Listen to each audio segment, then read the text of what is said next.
Hi everyone, I just wanted to jump on here really quickly and talk about self-directed healing.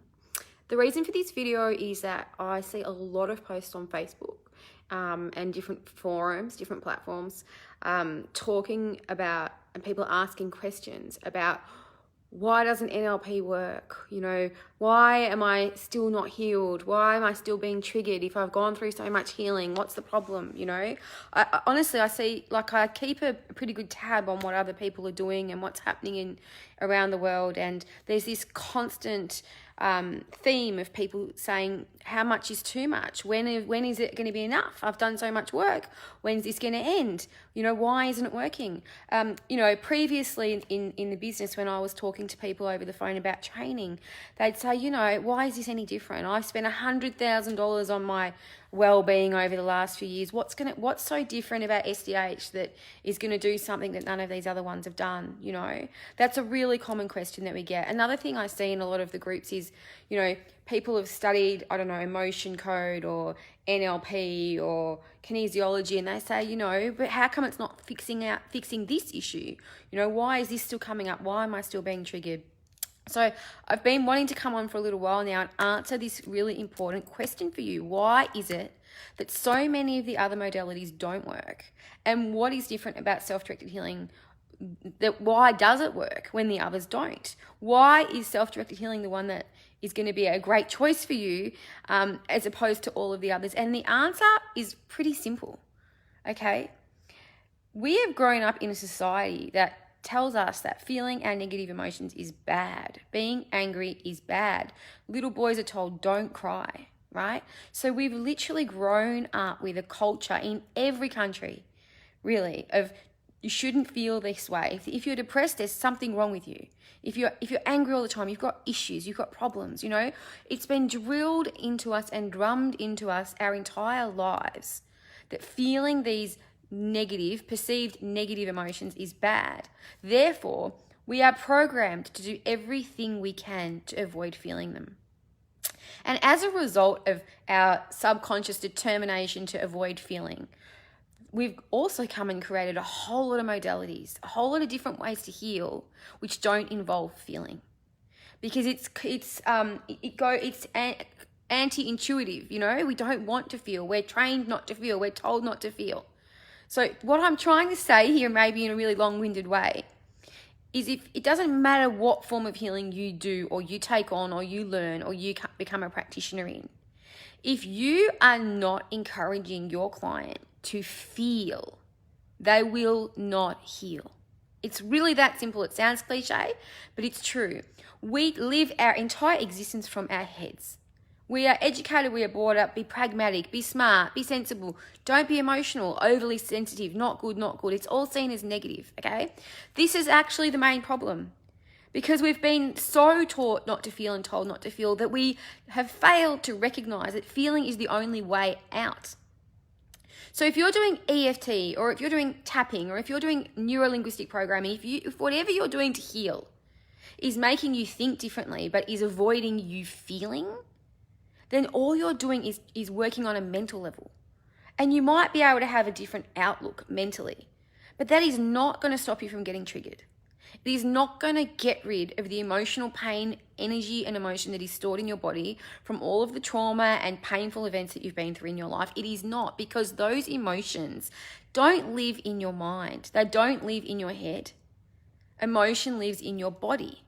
So whatever type of healing work you're doing, if you're not feeling emotion, and B, feeling it physically, you are not going to heal long term. You might be able to feel better for a little while. You might be able to have a different viewpoint on something. You might have someone go, oh, but look at it this way. And you might be able to see it differently, but it's not going to take the pain out of your body. It is not going to stop you being triggered next time it happens, because your emotional response will be the same. You might be able to stop and pause and think and block that reaction a bit and push it down through breath work, but you're not going to treat the root cause, and you're going to continue to be triggered. So the answer to the question is, why are all these things not working, is very, very simple. It's not complex. If you're not healing physically, if you're not healing emotionally, if you're not healing mentally, you have to learn to feel the pain. We're not saying feel the pain because we want to hurt you. We're saying it's like food. You have to process food. Your body has to digest it.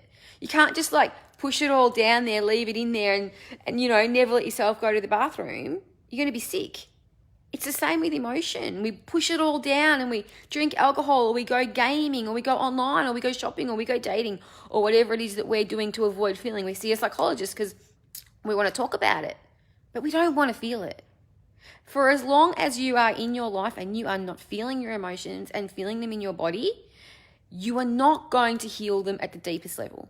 You are not going to be able to fully change your belief system. And you're not going to be able to resolve 100% emotionally and physically either. Okay? It's brutal, but it's true. And it's the reason that self-directed healing works, because we are not afraid of you feeling emotional pain. And sometimes emotional pain turns into physical pain, not sometimes, all the time, if it's not processed. So what we've been trained to do, what we've trained our practitioners to do, is to take you into that darkness, into the pain, into the emotion, and so that it's no longer bottled up inside you. You cannot do this by thinking your way out of it, by tapping your way out of it. You might rewire your neural pathway, but that emotion still is inside you. That hurt, it's physical. When you are upset and sad, you feel it in your chest, you feel it in your body, you feel it in your lungs. When you're angry, you feel it in your hands, you feel it in your jaw. Emotions live in your body. The beliefs sit in your subconscious, that is your physical body. So this is why self-directed healing was created. This is if I could let the world know one thing, it would be, please, you must learn to feel. And I'm not talking about just sitting in your emotions for a moment and then pushing it away again. I'm talking about you feel it until your hands tingle, until it is fully processed, until it leaves your body completely. And the only way that that's going to happen is if you allow it to reach its maximum expression. So when we take a client through healing, we don't get them to just feel it, have a few little tears. We take you into the pain and we turn it up as high as it can possibly go emotionally, because unless you feel it all fully, it's going to stay there. I liken it to popping a pimple. You pop a pimple, but you know what happens when you leave a little bit in there? It becomes infected, you get a scar. We're not doing our job if we're leaving some in there. That's why in our sessions, we go as deep as we can, we go as hard as we can, and we go as fast as we can. Because we know that the more of that emotional energy and pain emotional energy that we get out of your body, the better you're going to feel overall, mentally, emotionally, physically, energetically, subconsciously, spiritually. This is why self-directed healing is different. This is why it works when nothing else works. We have to learn as a society, avoidance doesn't work, it delays the inevitable. Once we've learned to stop blocking our emotions, stop blocking our feelings, and start to physically and emotionally process them, our bodies know how to process emotion. It's our belief systems that tell us anxiety is scary, I don't want to feel it. So it builds up and builds up until it becomes unbearable. Anger, that's destructive, we don't want to feel that. I'm a bad person if I'm angry. So we push it down, and it comes out in craving. We overeat, we get over-attached to people, we over-exercise, we do nothing, we get depressed, we get anxiety. All of these issues come from not feeling. I would rather you be sad all day and sit in the pain of it physically than go out there and try and stay busy all day doing your job, trying to avoid how you feel. Because the sooner you move through that emotional energy in your body, the quicker you're going to go back to peace and the happier you're going to be. Now, obviously with self-directed healing, it's not just about this. We also go back, we work out where it came from, but we don't just go and muscle test it out of you when we go back there. We then take you back into the pain you felt back then as well, even when you were a little kid. Everything that we do is about enabling your body to process emotion. So I hope this resonates with you. I hope it answers some of your questions. I'm really happy to come on here quite often and answer whatever other questions you have. If you want to ask me anything about self-directed healing, anything about the process, anything about how it's different to anything else out there, I'm really happy to explain it to you. But my wish for you is, whether you do SDH or not, whether you want to become a practitioner or not, whatever reason you're here and you're watching this, please, please, please, don't avoid your feelings anymore. Learn to go through them, and I'm telling you, that is the only way that you will find true inner peace. You can't sit there for 5 hours and meditate, because meditation is still, it's great, it can create peace, but it's still not allowing feeling. You've got to go into deep feeling. It must be processed, it must be felt. Often I see meditation can be an avoidance of feeling as well. It can almost be a way of just not feeling. so that we clear our mind. And that's great. But those emotions are still in there. That pain is still in there, and you're still going to get triggered. I've seen people do Vipassana 10, 15 times, 3 weeks, each time not speaking, meditating, yet they still can blow up and get irrational and go through pain. Why? Because they're not healing. We've got to learn, we've got to become a society that understands that healing is the only way to true happiness. Now, I know some of you have probably seen, I have recently recorded a short video. It's really cheap. I've done it to get this information to you guys as cheaply and easily as possible. There's plenty of links on this group if you want to find it and watch it. If that's the minimum that you can do, then please do that. Obviously, we have practitioners that are training a couple of times a month now.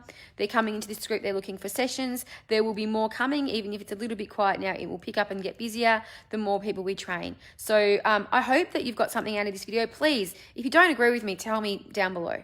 If there's a question you have, if there's something I've said that you don't understand, I'd love to hear it. Put your question below. I hope everybody gets a chance to watch this video.